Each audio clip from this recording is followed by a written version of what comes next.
주시기 바랍니다. 네. 제 페북글 좀 띄워주십시오. 후보자께서 자꾸 저에게 조작 프레임을 자꾸 뒤집어 씌우시니까 제가 페북 내용을 좀 공개하겠습니다.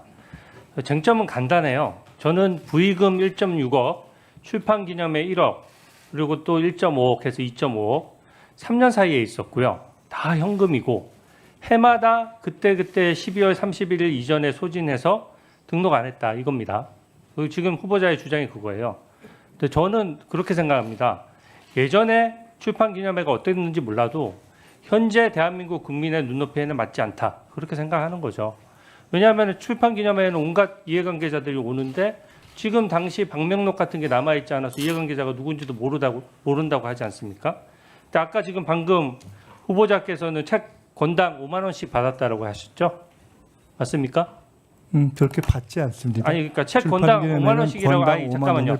책 건당 5만 원씩이라고 아까 말씀하셨고 아까 평균 그런 정도 녹취록, 된다고 말씀드렸고 아니 녹취록 한번 보시면 알아요. 건당 가격이라고 표현하지 책 않았습니다. 건당 5만 원씩이라고 말씀하셨고요. 출판 기념회가 오랜 관행인지 건당 5만 몰라도 원은 가격이 아닙니다. 이해 단체들이 와서 이렇게 하는 건 저는 진짜 잘못됐다라고 생각합니다. 근데 제가 이걸 계속 비판을 해왔어요.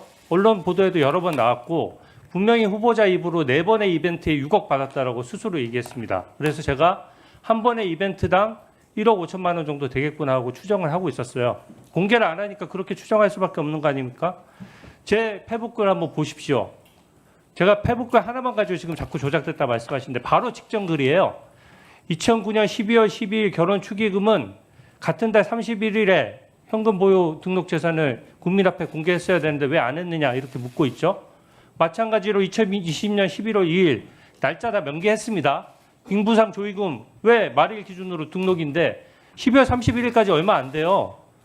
1월 아까 추징금 한 번에 다 갚았다고 하지만 예를 들어서 12월 2일 조의금을 받았으면 11월 3일에 추징금 다 갚았습니까? 그렇지가 않아요. 다 그 부분에 대해서 금액이 딱딱 떨어지지가 않습니다. 그러니까 제가 얘기한 거죠.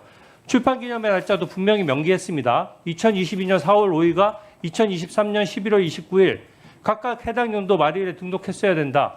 이게 공직자윤리법과 공직자선거법을 위반할 수 있다.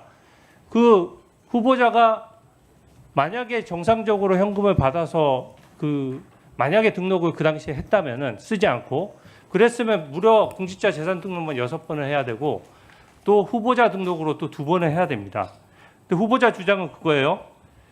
재산 등록일 이전에 다 써버렸다. 이 돈의 성격을 잘 보여주는 거예요. 원래 재산 등록은 후보자 아시는지 모르겠는데 중간에 변동사항도 비고란에 적을 수 있습니다. 예를 들어서 제가 주식을 1,000만 원 투자해서 2천만 원이 됐어요. 근데 그걸로 자동차를 샀어요. 갑자기 남들이 봤을 때는 중간에 그게 1년 사이에 등록 기준일 전에 다 해당해도 딱 2천만 원이 갑자기 생긴 것처럼 보이지만 그 부정한 돈이 아니고 1,000만 원에서 주식 투자해서 1,000만 원 번 돈이 자동차 값에 들어가 있는 거죠.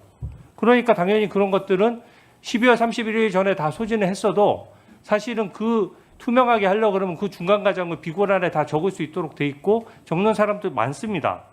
근데 지금은 후보자님은 모든 이벤트마다 다 써버려서 등록 안 했다는 건데 절차적으로 이게 딱 위반이 아니라고 할 수 있을지 몰라도 고위공직자로서의 처신은 많이 부족하다고 생각합니다.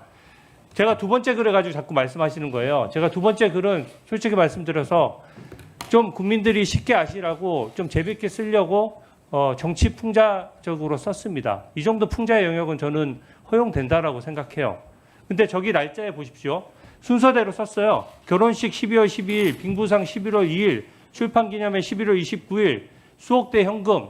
제가 언제 6억을 한꺼번에 받았다고 했습니까? 이벤트가 다른데 어떻게 6억을 한꺼번에 받을 수가 있어요? 그래서 저는 이 부분에 대해서 분명히 6억이나 줄 때 다 각각 준 사람들이 다를 거 아닙니까? 그런 것들을 제가 얘기를 했던 거고요. 가만 계세요. 다음 PPT 보여주세요. 이걸 가지고 조작이라고 하는 말이 안 돼요. 제가 표현을 썼습니다. 직관적으로 아신 게 쟁여놓은 금액이 6억이나 된다는 표현을 썼어요. 쟁여놓다는 표현이 뜻이 뭡니까? 한꺼번에 받았다는 뜻 아닙니다. 보십시오. 후보님 보세요. 따로 떼어놓아 보관하다는 뜻이에요. 특히 몰래 감추어두는 경우에 주로 사용한다. 이재명 대통령님도 쓰신 표현입니다. 장롱에 넣어두면 이자가 붙냐 이런 표현 쓰셨어요. 집에 현금을 뒀는데 국민 눈높이에 맞겠느냐 이런 얘기고 거기에 대한 소명을 하라고 하니까 액수만 총액만 얘기하고 그에 관련된 장부가 있는 것도 아니고 명단이 있는 것도 아니고 더더군다나 돈의 흐름을 설명할 수 있는 것도 아니고 또 예금 계좌에 들어간 적도 없고 또 투자 자산에 투자된 적도 없습니다. 근데 제가 그 액수의 총액을 놓고 6억을 쟁여놨다라고 하는 거는 조작입니까 아닙니까? 이게 조작이에요? 날짜가 제가 그 페북이 바로 붙어 있어요.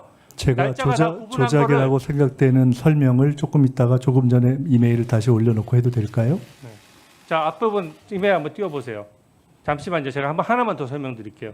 저기 보면 날짜만 봐도 알 수 있어요. 두 번째 페북을 보면 이벤트의 순서대로 썼습니다. 12월 12일, 빙부상 11월 2일, 출판기념회 11월 29일. 그리고 그 앞에 바로 앞에 페북에 보면 연도와 날짜가 정확히 기재되어 있고 그 당시 언론 보도 보십시오.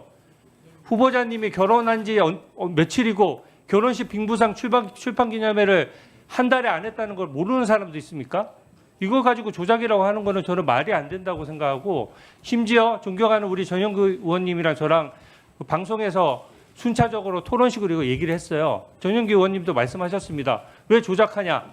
한 번에 6억 받은 거 아닌데 다 합쳐서 받은 것처럼 왜 조작하냐라고 말씀하셨지만 그 진행자가 오히려 반박을 해주셨어요.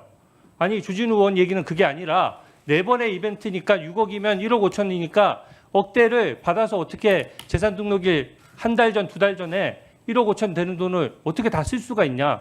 일반 국민이 20일, 30일, 40일 만에 현금 1억 5천 쓰는 거 보셨습니까? 보셨어요? 어떻게 씁니까? 현금 1억 5천을. 네, 그렇습니다. 말씀드려도 될까요? 네. 그 결론부터 말씀드리면은 주진우 의원님께서 본인이 썼던 이메일 페북이 국민들에게 네 펼쳐주셔도 좋겠습니다. 지워주셔도 좋겠어요. 제가 기억하니까요. 국민들에게 조작이라는 인상을 주었기 때문에 저것은 문제가 있다라는 것을 일종의 토로하신 말씀으로 들었습니다. 예, 제가 그렇게 하겠습니다. 그렇게 하겠습니다. 그러면 띄워주시는 것을 허락한다면 잠깐만. 네, 제가 띄워주시죠. 예, 그 부분만 제가 설명을 해야 되니까 띄워놓고 하겠습니다.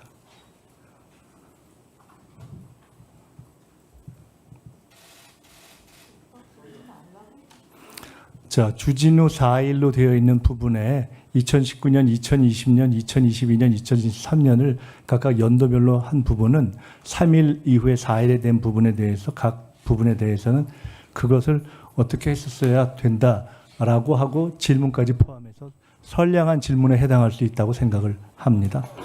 그러나 3일에 해당하는 부분을 각각 나누어서 또는 문맥 전체로 놓고 본다면 현금 봉투로 6억 받은 건데 현금 봉투 6억 쌓아두면 이어서 바로 결혼식 날짜를 연도별로 구분하지 않고 결혼식 빙부상 출판기념회를 연속해서 하고 바로 뒤에 다시 6억이나 준 고마운 사람들이라는 표현을 통해서 아마 국민들에게 바이든 날리면을 물었던 정도의 여론조사를 실시한다면 저것은 동시에 받은 6억을 동시에 있었던 12월 11월 2일, 11월 29일 날 쓴 것으로 판단되지 않겠나라고 하는 인상을 주는 것이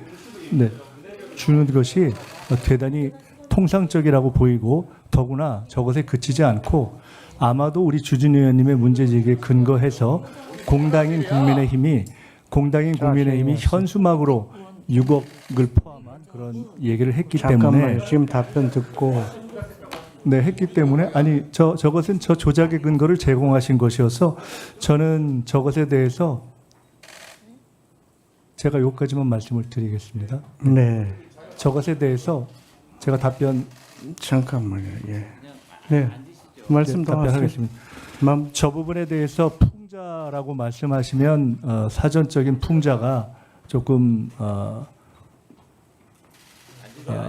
좀 서글플 것 같다. 왜냐하면 저것은 풍자가 아니라 저는 정확하게 사실에 대한 오인을 불러일으키는 것이기 때문에 어떠한 사실을 해학적인 표현으로 한다는 한국적 정서의 아주 탁월한 전통인 풍자화로 비교할 수는 없다. 저것은 엄격한 의미에서의 조작으로 규정하는 것이 정확하다 이렇게 생각됩니다. 통상적이라면 저런 오인을 불러왔다면 저는 저런 오인을 불러온 분들이 본인이 또는 당에 명확하게 저런 오인이 없도록 해명하고 청문위원으로서 질의하는 것이 옳다 이렇게 생각합니다. 네.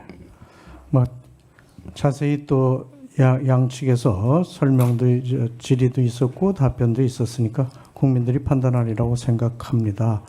뭐 뜯어서 보면 주진 의원 얘기가 맞고 또 모아서 보면 또 우리 뭐 후보자 주장하는 것도 일리가 뭐 있다고 보시는 그런 국민들도 있으리라고 생각되니까요. 국민들이 판단에 맡기도록 하겠습니다. 네, 그리고 다른 의원들 질의나 또는 후보자 답변 과정에서 의원님들은 좀 자제를 해주시길 바라고 필요하면 본인들 발언 시간에 발언을 하시든지 아니면 정 어려우면 위원장에게 발언권을 얻은 후에 발언을 해주시기를 다시 한번 강력히 촉구를 합니다.